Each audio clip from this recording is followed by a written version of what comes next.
네, 안녕하십니까. 황태순 TV의 황태순입니다. 오늘도 경향신문 김경은 편집위원 모시고 한중일 문화산책 이어가도록 하겠습니다. 안녕하세요. 네, 안녕하십니까.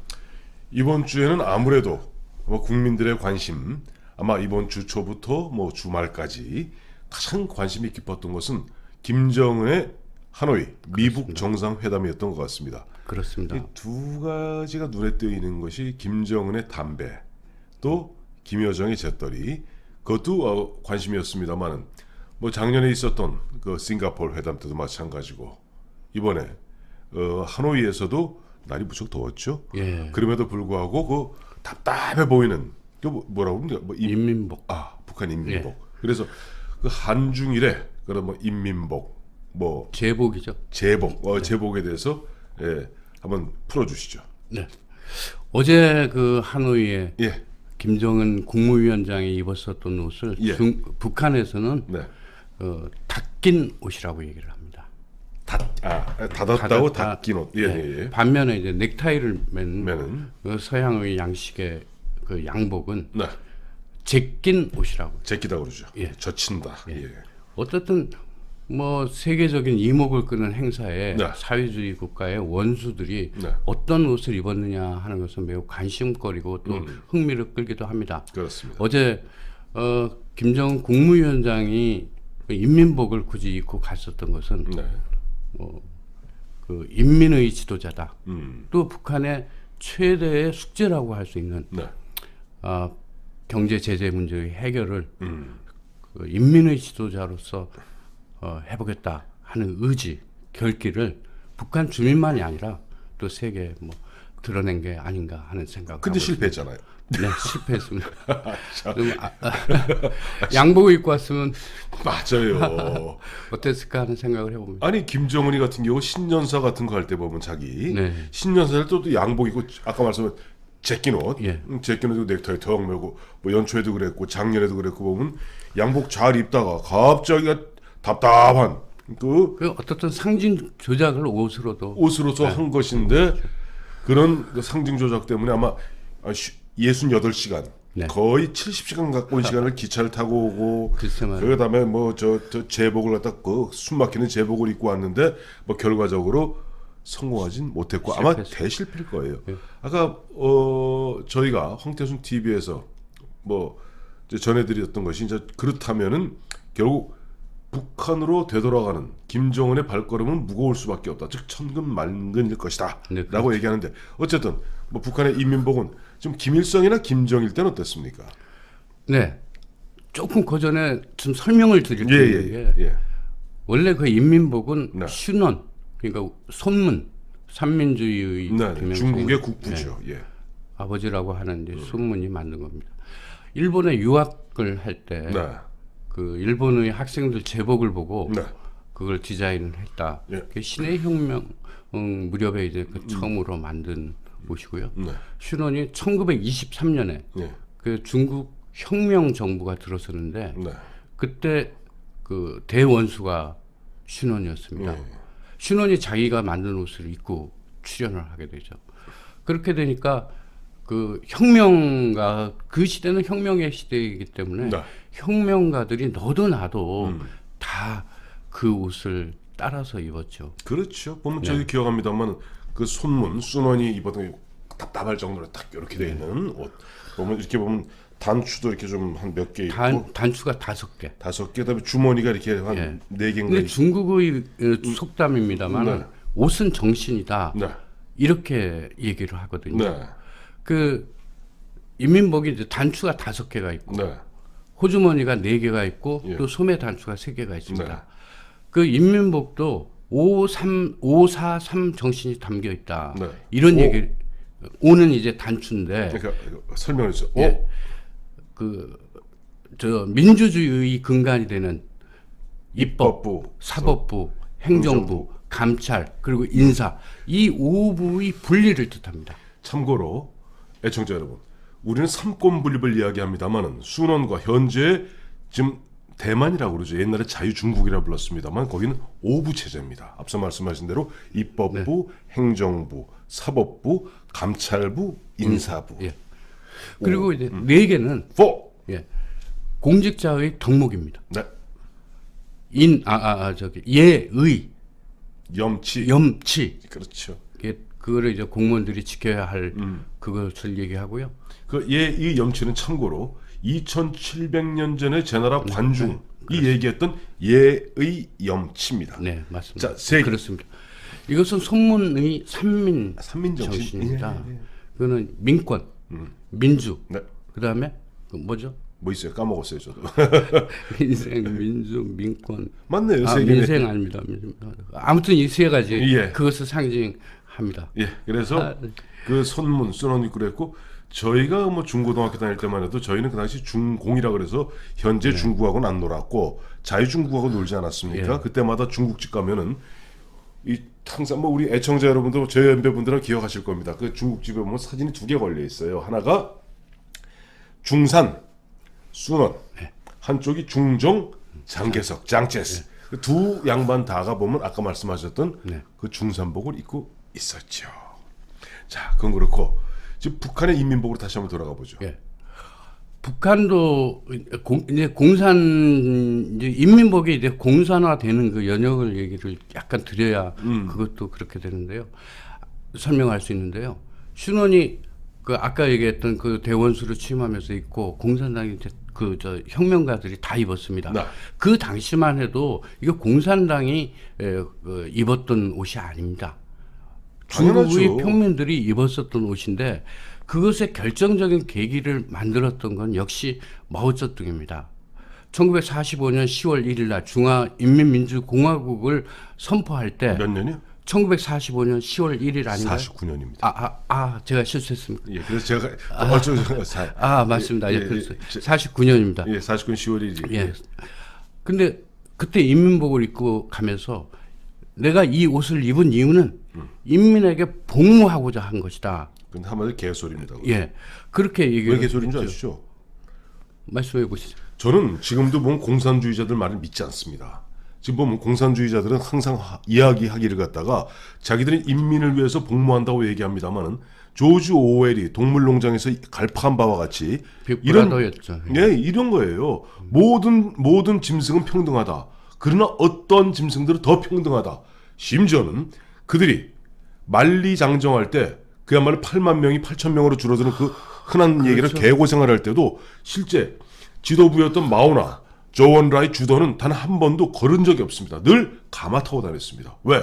우리 지도부는 그들이 공산주의의 기본 개념은 철인 정치예요. 하늘에서 우리가 선택받은 우리 같은 사람들은 인민을 위해서 인민을 이끌기 위해서는 좀 특별한 대우를 받아야 된다고 생각하기 때문에 그래서 그들이 바로 아까 말씀하신 49년 10월 1일 그다음에 중화인민공화국을 갖다가 창설한 이후 다음에 그 지도부가 어디 들어갔습니까? 어디서 살아요? 중난하에 살지 않습니까? 사실은 옛날 황제가 살던 그 정원에 마오를 비롯한 지도부들은 거기서 호화 생활하는 겁니다. 그래서 저는 한마디로 공산주의자들의 그런 것은 위선이다라고 생각하는데 어쨌든 말을 죄송합니다. 그 인민들의 입장에서는 내가 입는 평범한 옷이 국가의 지도자가 입는다 하는데 어떻든 감화됐죠. 그렇죠. 이제 그런 것들이 공산당도 그렇고 국민당도 그렇고 네. 그 인민복을 공식 예복으로 채택합니다. 네. 그것도 김일성이가 쫓아해서 그 북한의 공산당도 예복이 됐죠. 예복이 되는 예. 거죠. 갑자기 그거 보니 그 얘기 하시는 게 생각나는 게 뭐 중국하고 이쪽 어디입니까? 북한하고 좀 다릅니다만은 인도 있지 않습니까? 인도에 대한 네루 총리라고 있어요. 네루식. 네루복이 그것도 똑같아. 그거 보면 차이나 칼라라고 그러죠. 이렇게 딱 올라오는 거. 그게 저는 이런 거 보면서 참 이 지도자들이 보면 상징 조작에 능한 거예요. 아까 우리 김 기자 이야기한 대로 이들에게는 자 인민들이요, 인민들 당신이 입는 옷이나 내가 입는 옷이 똑같다라고 하지만 죄송합니다만 옷 감이 다릅니다. 예, 그 이제 말씀하시니까 예. 하나 생각나는 게 있는데 네. 그게 기본적인 어떤 디자인은 큰 변화가 없습니다. 네. 그러나 지도자들마다 조금씩 특색이 있는데요. 그 마오쩌둥 같은 경우는 이 빛이 너무 날카로웠습니다. 그래서 혁명 정신을 높이. 마오칼라. 마오칼라. 그리고 개혁성, 혁명성을 강조하기 위한 것이었고 시진핑 같은 경우에는 현대적 감각을 이제 흡수를 해서요. 아예 이 상해 호주머니를 다 없앱니다.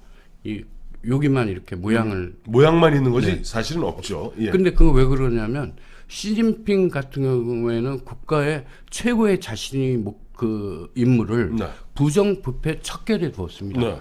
그러나 그 부정부패 그 뇌물이라 그럴까 이런 것들이 다 인민의 호주머니에서 나온다. 그 호주머니에 집어넣는다. 그래서 호주머니를 없앤 것입니다. 그 의미는 뭐냐면 부정부패 척결하는 의지를 보여준 것인데 어떻든 국가 지도자들이 상징 조작을 말씀했지만 이 옷의 디자인조차도 자기들의 정치적 목적이나 이런 것을 합리화시키기 위해서 이렇게 디자인도 바꿨다. 예. 개성이나 취향이나 이런 것은 훨씬 뒤로 예. 물러가는 셈입니다. 자, 애청자 여러분, 이것이 바로 공산주의자들의 이중성입니다. 아까 제가 시진핑이 그렇다는 건 아니에요. 그건 언젠가 드러나겠죠. 시진핑이 목을 쳤던 사람이 누구면 저윤캉. 얼마의 재산? 20몇 조죠. 그러니까 말로는 인민을 위해서 복무하고 우리 청렴하게 한다고 주머니 다 없앴지만 저윤캉, 원가보 총리 어땠습니까? 가족이 8조입니다. 그러니까 이 사람들의 그 이중성에 대해서 저는 학을 띱니다. 그래서 진보, 좌파, 공산주의자들 이들의 이중성, 말로는 국민들을 위하고 말로는 국민에서 복무한다고 얘기하고 또 부정부패를 척결한다고 얘기합니다만 실제 나중에 정적에서 털리는 거 보면요, 그야말로 자본주의 국가에서는 상상도 할 수 없는 정도로 부정부패했던 거. 지금 북한이 그렇지 않습니까? 얼마나 부정부패했어요? 뭐 얘기를 조금 이어가면 예. 김일성이가 먼저 호주머니를 없앴습니다. 세계적 부자인 김일성이가 먼저 없앴습니다. 그것도 그런 얘기인가요? 뭐 그거는 정확하게 모르겠습니다. 그거는 뭐 자료나 이런 건 잘 모르겠고요. 예. 찾아봤죠 모르겠지만 어떻든 김정은은 김일성을 코스프레합니다. 그렇죠. 네, 할아버지 이번에 코스프레는. 제가 그 하노이에 온 네. 김정은의 옷을 TV로 좀 관찰을 아주 유심히 해봤는데 네. 이 오른쪽 그 호주머니에 이제 뚜껑 같은 뭐 리본은 아니고 뚜껑 같은 게 있고 단추는 없었습니다. 그리고 또 호주머니는 이렇게 움직이거나 호주머니에 손을 넣거나 이러면 있다는 것이 확인될 텐데 네. 그런 뭐 호주머니 틈이 보이거나 그런 건 없었습니다. 아마 없앤 것 그것은 자기가 나이 어린 자신이 이제 정권을 잡은 것에 대해서 어떤 정통성 확보를 위해서 할아버지를 흉내내고 있는 코스프레를 하고 있다. 있는 것이죠. 이렇게 보죠. 그렇죠. 근데 아까 제가 가격 물어봤잖아요. 김정은이 보면 김정은 특징이 체중이 한 120kg 넘으니까 예. 바지통이 어마어마해요. 예. 근데 마치 그 여자들이 입는 바지 치마랑 판타롱. 비슷한 판타롱하고 뭐 더 넓죠. 그건 왜 그러냐면 이 사람이 팔자걸음을 한답니다. 예. 그래서 그걸 숨기기 위해서 하고 작년 싱가포르에 갔을 때 입었었던 옷이 약 400만 원 정도. 그거밖에 안 해요. 근데 그게 영국의 원단 스카발이라는 아주 최고급 원단을 사용해서 지은 옷이 아니냐 하는 게 이제 뭐 의복학자들이 보는 근데 생각인 것 같습니다. 우리나라 이제 아는 친구가 지난번 그 얘기 제가 한번 밥 먹다 말고 좀 물컵 던질 뻔했는데 우리나라 좀 재벌에 모모하는 사람들이 입는 옷은 몇 천만 원짜리 몇 천만 원짜리 양복이 있대요. 네. 에이 진짜 화나. 근데 우리나라도 제복을 갖다 입었던 시절이죠. 저희 물론 뭐 저 중고등학교 때 뭘 교복은 입었습니다만은 네. 일반 국민들도 일부 그 제복을 입었던 시절이 있죠. 일제 시대 말고. 예. 그게 5.16 예. 이후에 예. 그 김종필 중앙정보부 부장하던 예. 당시 김종필 전 총리가 네. 뭐 고인이 됐죠. 예. 그분이 만든 옷이 재건복이라는 게 있었습니다. 그거는 뭐냐면 그 단추가 4개고 네. 호주머니는 이제 4개인데 네. 조금 모양을 좀 디자인을 좀 그 인민복하고는 좀 차이가 나게 이렇게 해서 좀 세련미는 좀 가미했습니다. 그렇긴 한데 예. 단추 하나 없애고 약간 세련미를 줬지만 인민복이 아릅니다. 그런데 정작 만든 사람들은 또 의미 부여하기를 좋아하지 않습니까? 그렇겠죠. 뭐 공산당 간부, 뭐 아까 얘기했던 그런 지도자도 그렇지만 김종필 우리 전 총리는 이것을 공산당 인민복에 대항하는 대비되는 옷이다. 그러니까 민주주의 옷이다라고 의미를 붙였다는군요. 그렇죠. 예, 1960년대 보면 기억나요. 이렇게 기록 영화 같은 거 보면 이 인민복이 이제 이렇게 딱 이가 묶여 있는 거라면은 조금 제껴 재근벽을 약간 제껴서 여기까지 가슴이 들어서 좀 조금, 엉성해 보여요. 엉성해 보이고 또 그런 어떤 흐름 속에서 보면은 아마 1970년대 아마 새마을복을 연상하지 않을 수 없겠습니다. 지금도 입잖아요. 민방위복이라고 그렇습니다. 근데 그게 재건복을 작업복화한 것이다라고 생각하시면 쉽게 그게 현재 얘기하면 있습니다. 새마을복, 요즘은 뭐라고 민방위복, 이름은 바뀌었지만 뭐 그런데 이제 재건복은 그래도 이제 고급 관료들이 있고 새마을운동복은 보통 뭐 농촌에서 일하는 농민운동가라든지 뭐 이렇게 다 입었죠. 그 보면 그래 민방위복 같은 거 사실 요즘도 있다 보면 간혹 민방위 훈련 같은 거 하면 민방위복 입은 사람은 공무원들만 입습니다. 참고로 그렇고 자 그렇다면 이제 아까 말씀하시면서 이제 손문이 그 이제 20세기 19세기 말 20세기 초에 일본의 유학 내지는 망명 갔다가 그 당시 일본의 제복을 보고 그걸 갖다 본떠서 만든 것이 이제 중산복. 이제 중산복을 말씀하셨는데 일본의 어떤 국민복, 일본의 어떻게 보면 뭐 그런 제복의 역사는 어떻게 됩니까? 일본은 오히려 공산당이 공식 예복으로 지정했지만 중국이나 북한이나 국민 의상으로 지정된 옷이 없습니다. 국화나 뭐 이런 꽃 잠깐만 정리 안 되는 게 그러니까 당에서 공식의 예복으로 공식 예복일 뿐이지 정했을 뿐이지 국가의 의복으로 국가의 의상으로 정한 옷은 아닙니다. 그런데 일본은 1940년도에 쇼와 덴초 천황이 일왕이라고 하셔야 됩니다. 일왕이 쇼와 일왕이 그 칙령을 발표해서 표준 제복으로 정한 게 있습니다. 그게 국민복이라는 이름이고요. 근데 그게 옷이 보니까 그 지금 육군들 입는 그 군복하고 좀 유사합니다. 그리고 이제 그 전쟁에 이제 그 2차 세계대전이 끝 무렵에 가니까 이 국민복 자체가 군복이 됐고요. 또 심지어 아까 뭐 우리 학생들 교복을 말씀했지만 그것도 1942년에 교복을 통일시킵니다. 그게 이제 우리도 일제의 그 일제 하에 있었으니까 그걸 받아들인 게 우리가 교복 자율화하기 전에 중고등 학생들이 이 호크 입고 하얀 칼라 이렇게 꼈던 그 기억나요. 교복을 그때 만들어진 것입니다. 그리고 이제 교복 자유라는 전두환 대통령 시절인 50에 어떻게 보면 50에서 자신들이 자랑하는 지적 중에 하나가 교복 자유라. 통행금지 해제. 대학교 뭐라고 인원 자유라. 인원 자유라가 아니라 그죠. 확 늘린 거. 졸정제. 졸정제. 졸업정원제보다 그리고 50 정부의 그 인사들 만나면 자랑하는 것 중에 하나가 사교육 철폐입니다. 사교육 못하게 하는 뭐 이런 부분들인데 아까 말씀하셨던 이제 일본 같은 경우는 입었는데 우리 이런 거 있지 않습니까? 아주머니들 보면은 그 일 나가고 특히 뭐 요즘 것도 간혹 해보지도 오래됐습니다만은 집에서 도배한다고 그러죠. 도배하면은 몸빼 말씀하시는군요. 아니 그 월남치마 월남바지 그 몸빼라고 그러죠.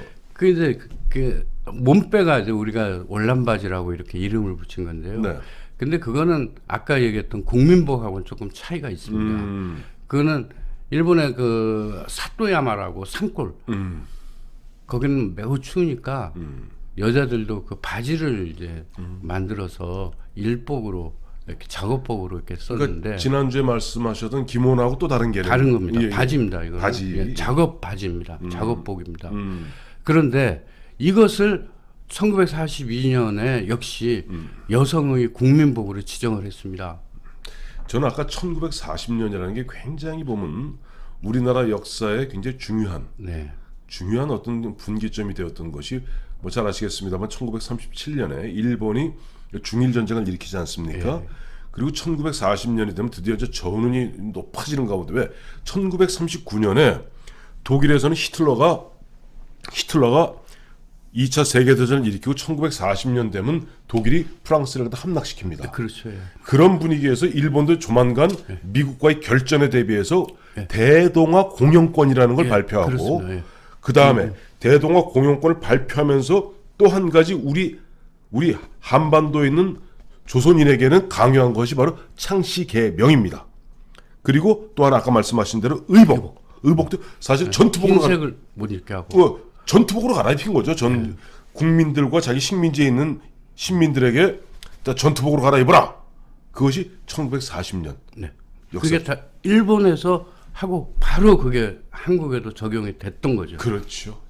이것이 뭐 최근에 보면 한일 간에 보면 좀 상당히 꼬일 대로 꼬여 있지 않습니까? 한일 관계가 지금 보면 아베 일본 총리도 보면은 갈 때까지 가보자 하는 그런 심산인 것 같고 오늘 문재인 대통령도 3.1절 그 100주년 기념사를 통해서 결국 아직도 친일 잔재가 청산되지 않고 친일 잔재의 청산은 아직도 여전히 우리에게 남아있는 숙제다라고 얘기할 정도로 한일 간에 어떻게 보면 뭐랄까 이런 깊은 앙금 뭔가 어떻게 감정 대립 이런 것들이 뭐 계속되고 있는데 그럴수록에 지금 김경은의 한중일 문화산책은 계속돼야 되겠죠? 예. 왜일까? 어차피 한중일 우리 삼국은 숙명적으로 우리가 이사 갈 수 없잖아요. 이사 갈까요? 뭐 뚝 뛰어갖고 어떻든 다양성이라는 게 예. 서로를 인정하는 것이고 네. 서로를 알아야 되는 것이고 그러니까요. 그 뭐 지피지기는 백전 불태라고 하지 않았습니까? 그렇습니다. 예. 상대를 알아야 우리가 또 거기에 대응할 수 있고 극복할 수 있는 더군다나 거죠. 문화라는 거는 다양하면 다양할수록 네. 거기서는 창의성도 나오고 네. 또 요새 창의 시대니까 기대해 주십시오. 감사합니다. 자 오늘도 좋은 말씀 감사합니다. 네, 고맙습니다.